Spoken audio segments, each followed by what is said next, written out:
explain something now. Okay, so if you've got a mag, you can swap that for a 20-bit quantum computer. So that means we've got quantum computers. But it's hard to do anything with 20 bits. I say 20 bits isn't like, you think I'm bullcrapping you. But like 20 bits, I looked at the problem and I thought 20 bits isn't enough to solve anything. 20 bits. Like, what can you do with it? And it means processing as well as storing. It means both. Like when I'm saying you need a meg for a 20-bit quantum computer, that means you need a meg processor and you need a meg hard disk. And when you get to 30, it becomes a billion. That's a gig and a billion. And then for 40, you need a terabit computer. And so then it starts getting into like full-on, really big computers just to have 30 qubits or 40 qubits. Yeah, so it means processing and store.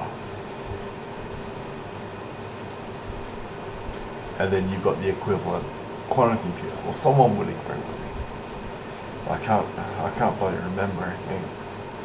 So anyway, now with the old perceptrons, it's really cool. But I don't know if this is true. This is just, again, I'm doing it now. I don't know if it's true. But possibly this 1 meg that equates to a 20-bit quantum computer can actually now be an 80-bit quantum computer. But it's got to do with lossy approximation. So it has to all linear interpolate between these 1 million bits, 1 meg. But then, you know when I said that 20-bit quantum computer isn't enough for anything? If you had 80, now it can. Yeah, it just needs to be, notice how 30 is not good enough, 40 almost good enough, 50 almost good enough, but still it's way too small. But here, I've got 80. You know, it's interpolated and approximate, but now it's big enough to solve a problem. It means that the state, like with a 20-bit state on a computer, you can't really do, like, well, there's not enough room for any, it also includes all temporary variables that have to be used. It also means temporary store. So when you got 20 bits, you can't even remember a fucking value. So you need about 80, and 80 wasn't possible until now. I think I've got 80.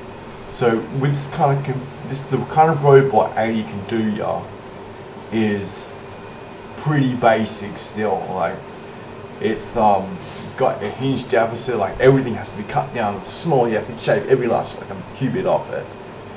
But if you shave every last qubit off it, there might be a way to get like a half decent robot out of it.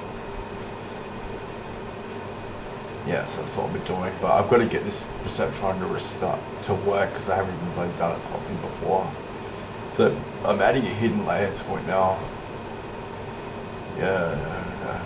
And via interpolation, it turns those 20 bits into 20 like 8-bit values instead, and then look, you got 80 qubits. Yeah, there you go. There's quantum on your normal computer.